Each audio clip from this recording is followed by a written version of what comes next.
Good morning, Sixth Form. This is Ms. Hammer here. I am one of the RE teachers at school, and I'm just going to quickly talk to you about Lent this morning.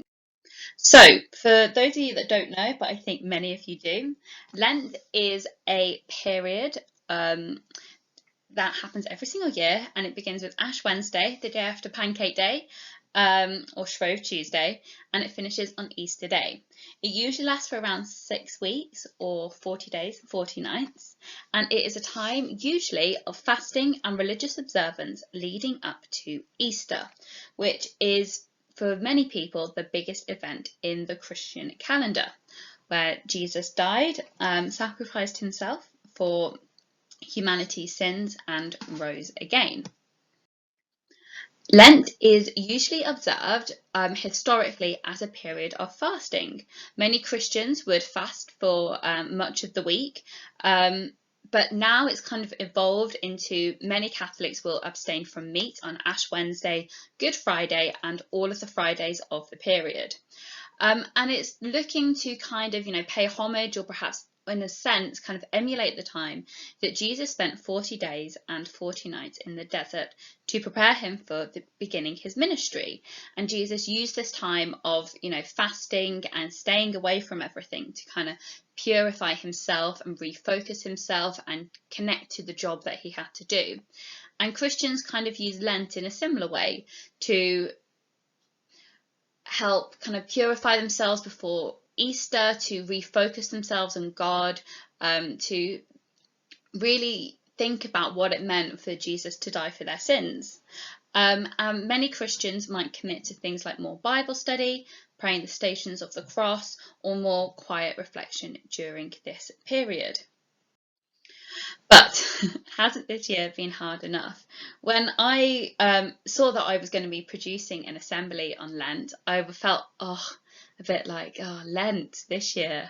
Haven't I given up enough already? Because this year has been exceptionally hard for many of us. Lots of us haven't been able to see, our friends as much as we would have liked. Can't see family, which I found really difficult. And many of us aren't having the usual lives that we're living.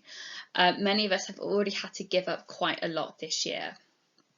Now, this isn't a Catholic quote, but Deepak Chopra is actually a Buddhist monk. And I think this quote is important for many people, religious or not, when he says, if you want something, you've got to give it. And it's that idea that if you need something or you want something from the world, if you give it back out, you often feel like you have that. And if you're feeling especially lonely or especially down, by you trying to help somebody else or connect to somebody else, it often helps you feel better. And when you need stuff from the world, you got to give it back out.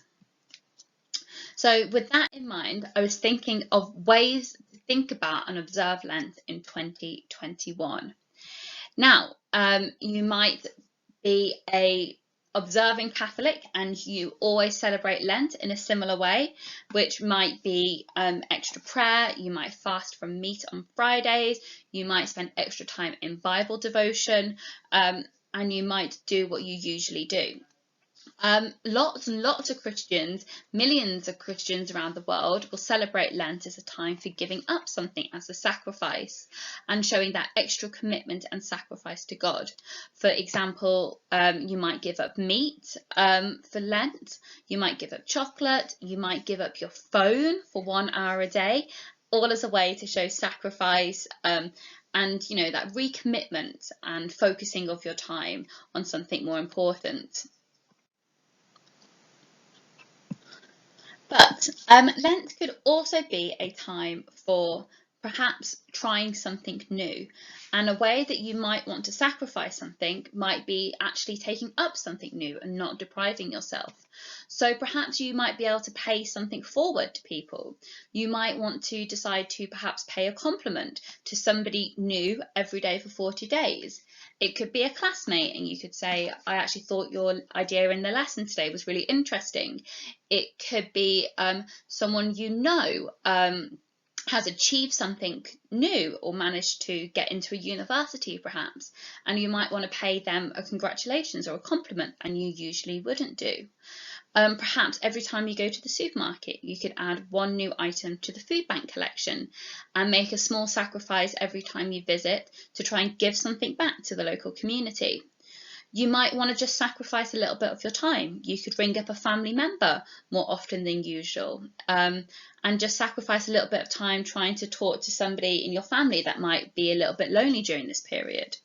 If you don't help cook for your family, you might want to sacrifice a little bit of time and try and do that. Or I thought you could even perhaps try something new in perhaps an exercise sense, and you might want to challenge yourself and see if you can do 10 push-ups every day for the 40 days. And so whether you're religious or not, setting and meeting targets is great for your emotional and mental health. And you might just want to use this time to commit to something new, set yourself a challenge, and give yourself something new to focus on. And you might just use this time as a way to kind of benefit yourself. So Lent can be a really great period for those of us that are religious and want to use this time to sacrifice something to God or refocus yourself with your religion. Or you might just want to use the time to perhaps give back to your local community or even better yourself. So I hope you enjoy Lent this year. Thank you for listening.